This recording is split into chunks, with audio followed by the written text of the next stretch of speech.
আমার মনে আছে, আমার মসজিদের এক মুসল্লি আমারে, আমি ওনার ছেলে আমেরিকা থাকে, আমি প্রায় সময় উনি আমার কাছে দোয়া চাইতো কি, হুজুর একটু ঋণে আসি, দোয়া করেন।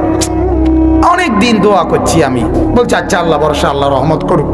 একদিন আমি কইলাম কাকু আসলে কিতা আপনার সবসময় ঋণ থাকে, ঘটনাটা কি? এমনি জিজ্ঞাসি, মানে ভালোভাবে জিজ্ঞাসা করছি।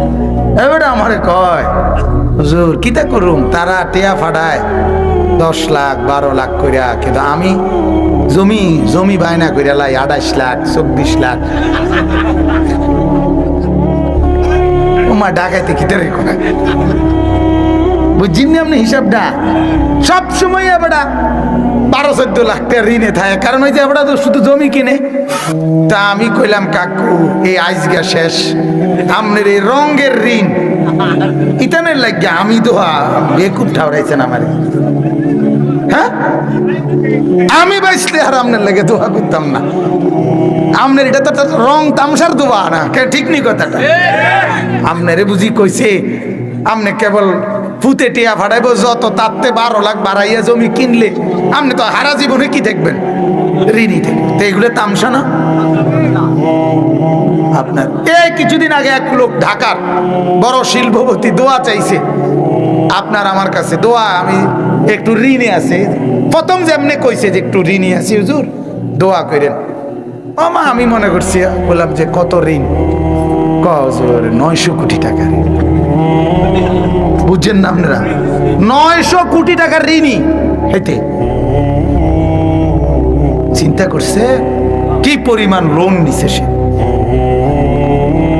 তখন আমি হাসতে হাসতে কইলাম ভাই 900 কোটি টাকা ঋণের দোয়া, এটা আমার মতো 1.5 বিঘা বেড়া দিয়া না,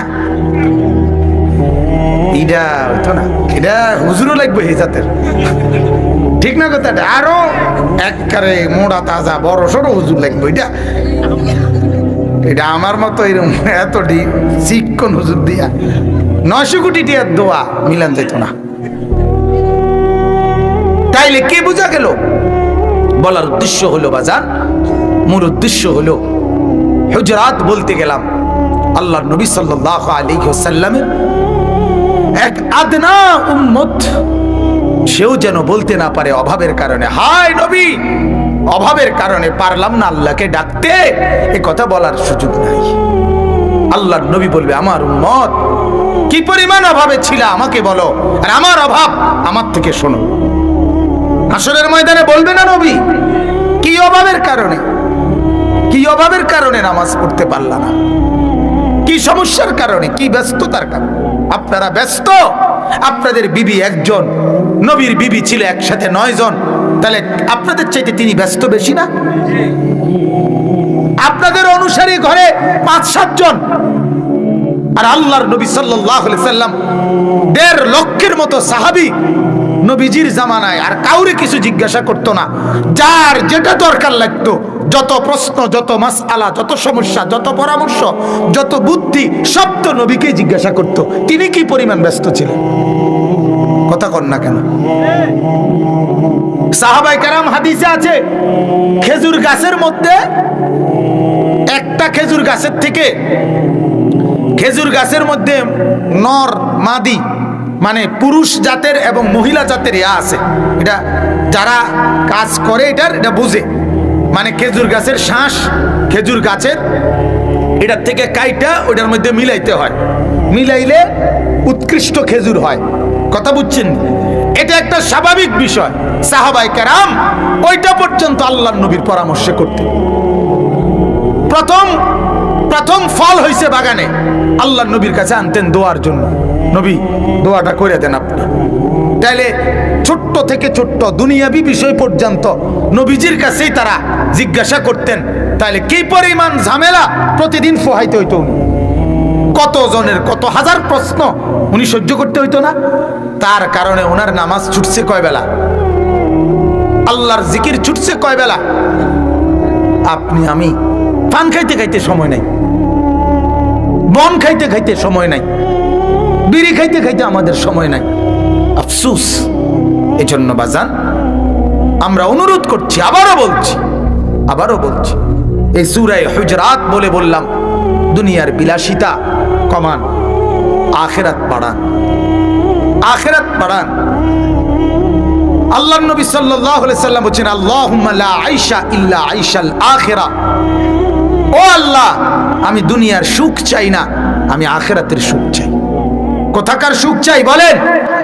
আখিরাতের সুখ চাই। তো এই সূরার মধ্যে আল্লাহ তাআলা আমাদেরকে বলতেছেন, ইন্নামাল মুমিনুনা ইখওয়া। চূড়ান্ত একটা মূলনীতি আল্লাহ বলে দিছে, ইন্নামাল মুমিনুনা ইখওয়া। তোমরা যারা মুমিন, গোটা পৃথিবীতে তোমরা যারা ঈমানদার, শুধুমাত্র তোমরাই পরস্পর ভাই ভাই।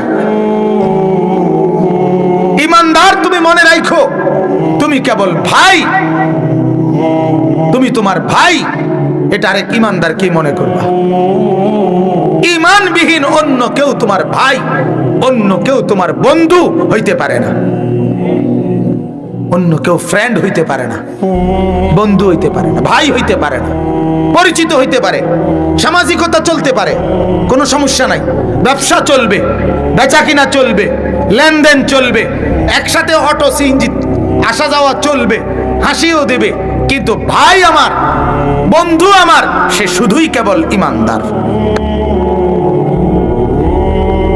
আজকে মোবাইলে অগণিত ছেলে ফেসবুকে, ইউটিউবে, ফেসবুকে খুব সম্ভব যারা ফ্রেন্ড বানায় সারা পৃথিবী, আমার মোবাইলে ফ্রেন্ড আছে 3000, মোবাইলে ফ্রেন্ড আছে 2000। না না, মুসলমান যদি কাফের হয়ে থাকে সে ফ্রেন্ড হইতে পারে না, কোন বেঈমান ঈমানদারের ফ্রেন্ড হইতে পারে না। আল্লাহ তাআলা কুরআনুল কারীমে নিষেধ করছে, লা তাত্তাখিযুল ইয়াহুদা ওয়ালান নাসারা আউলিয়া। আল্লাহ বলে ইহুদিকে বন্ধু বানাইও না, খ্রিস্টানকে বন্ধু বানিও না। আল্লাহ কোরআনে বলছে, ওয়ালা তাত্তাখিযু মিন দুনিহি আউলিয়া। আল্লাহকে বাদ দিয়ে, আখিরাতকে বাদ দিয়ে আর কাউকে বন্ধু বানাইও না। ঈমানদারের বন্ধু ঈমানদার, ঈমানদারের ভাই ঈমানদার। আমরা মুমিন, পরস্পর ভাই ভাই। হ্যাঁ, বলে তাদেরকে বাদ দাও না, বাদ দিবেন কেন? ইসলামের মধ্যে অমুসলিমের সাথে সম্পর্ক কি হবে এ ব্যাপারে ইসলামের বিধিবিধান স্পষ্টভাবে আছে, আছে কিনা বলেন না কেন? আছে। ইহুদির সাথে লেনদেন হইতে পারে, ইহুদির সাথে আপনার ব্যবসা হইতে পারে, ইহুদির সাথে বেচা কিনা হইতে পারে, ইহুদির সাথে যোগাযোগ হইতে পারে, ইহুদির সাথে হাই হ্যালো হইতে পারে, কিন্তু বন্ধু হইতে পারে না, ভাই হইতে পারে না। ইন্নামাল মুমিনুনা ইখওয়া। আল্লাহ বলে নিশ্চয়ই মুমিনরাই কেবল ভাই ভাই। কারা কারা ভাই ভাই? মুমিন। ফাআসলিহু বাইনা আখাওয়াইকুম।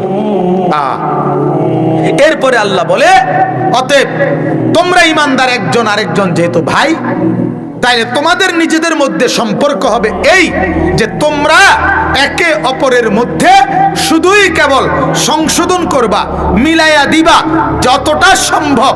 একজন ঈমানদারের কাছে আরেকজন ঈমানদারের দাবি এটা, সে তাকে শুধু শুধরাইয়া নিবে, সে তাকে শুধু কাছে টেনে নিবে, সে তাকে সংশোধন করে দিবে, সে তাকে বুকে আগলায় নিবে। ঈমানদার ঈমানদারের থেকে বিচ্ছেদ হবে, বিভক্ত হবে, ফিতনা করবে, ঝগড়া করবে, মারামারি করবে, হানাহানি করবে, আড়াল হবে, আলাদা হবে। এটা কখনোই কাম্য হইতে পারে না। ঈমানদারের কাছে ঈমানদারের কাম্য, হাজার ভুল, হাজার ত্রুটির পরেও আমরা একজন আরেকজনের আপন। এটা আল্লাহ তাআলার চাওয়া। ফাআসলিহু বাইনা আখাওয়াইকুম। আল্লাহ বলে তোমরা কেবল তোমাদের নিজেদের ভাইয়ের ভ্রাতৃত্বের এই বন্ধনের মধ্যে ইসলাহ করো, সংশোধন করো। ভুল হলে শুধরায় দাও, ত্রুটি হলে শুধরিয়ে দাও, কিন্তু কি করো না, বিচ্ছেদ করো। ঈমানদার ঈমানদার ঝগড়া করতে পারে না, মুমিন মুমিন মারামারি করতে পারে না, মুসলমান পরিচয়ধারী আরেক মুসলমানকে কোপ দিতে পারে না, আঘাত করতে পারে না, হত্যা করতে পারে না। আল্লাহ কোরআনে বলছে, মান কাতালান নাসা, যে অন্যায় ভাবে কাউকে হত্যা করে, ফাকান্নামা কাতালান নাসা জামিআ, সে যেন সমগ্র পৃথিবী, সমস্ত মানবতাকে হত্যা করে ফেলে। একটা মানুষকে অন্যায়ভাবে হত্যা করা এটা 800 কোটি মানুষকে হত্যা করার অপরাধের শামিল। নাউজুবিল্লাহ। আমি সেদিন রাতে 30 জানুয়ারি রাতে এক জায়গায় দাঁড়ানো ছিলাম। পরের দিন নির্বাচন, তাগড়া জোয়ান জোয়ান ছেলে অনেকগুলো দাঁড়ানো হোটেলের সামনে। আমরাও গেছিলাম হোটেলে এক কাপ চা খাইতে, রাতের বাজে 1টা। তাকাইয়েই রইলাম। আমার সাথে এক মাওলানা ছিল, আমি বললাম, মাওলানা দেখো আল্লাহ তাআলা কি সুন্দর যৌবন দিছে, এক একটার চেহারার দিকে দেখো কি তাগড়া, কি হেভি সুঠাম স্বাস্থ্য, কিন্তু এরা এই জিন্দেগি কোথায় ব্যয় করছে। হায় হায়, কাউরে মেম্বার বানাইবো, কাউরে চেয়ারম্যান বানাবে, কোথায় ব্যয় করে দিচ্ছে এই জিন্দেগি, কোথায় শেষ করছে। শুনলাম তখন এক ছেলে আরেকটারে বলতেছে, রামদা আসেনি, রামদা আছে কিনা, অবাক লাগলো। অথচ সে মুসলমান। তুমি যার গায়ে কোপ দিবা সে তো মুসলমান, সে মুসলমান না? বলেন কোথায় মানবতা, ইনসানিয়াত কোথায়? এজন্য আল্লাহ তাআলা বলেন, ইন্নামাল মুমিনুনা ইখওয়া, মুমিন তোমরা কেবল ভাই ভাই। ফাআসলিহু বাইনা আখাওয়াইকুম, তোমরা নিজেদের মধ্যে সংশোধনকামী হও, ভাইয়ের সাথে ভাই সম্পর্ক করো, ভাইয়ের সাথে ভাই সংশোধন হয়ে যাও, ইসলাহ করো, বিভক্ত হইও না, বিভক্ত হইও। আল্লাহ কোরআনে বলছে, ওয়াদকুরু নি'মাতাল্লাহি আলাইকুম ইদ কুনতুম আদাআন ফাআল্লাফা বাইনা কুলুবিকুম।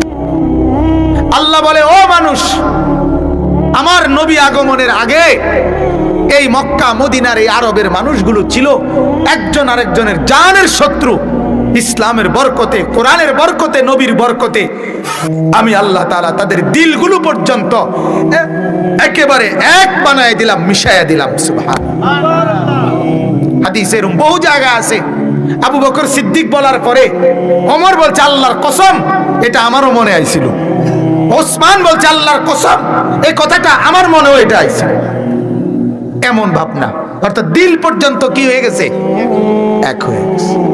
আজান, আজান, এই যে আজান দেয়, বুঝেন নাই?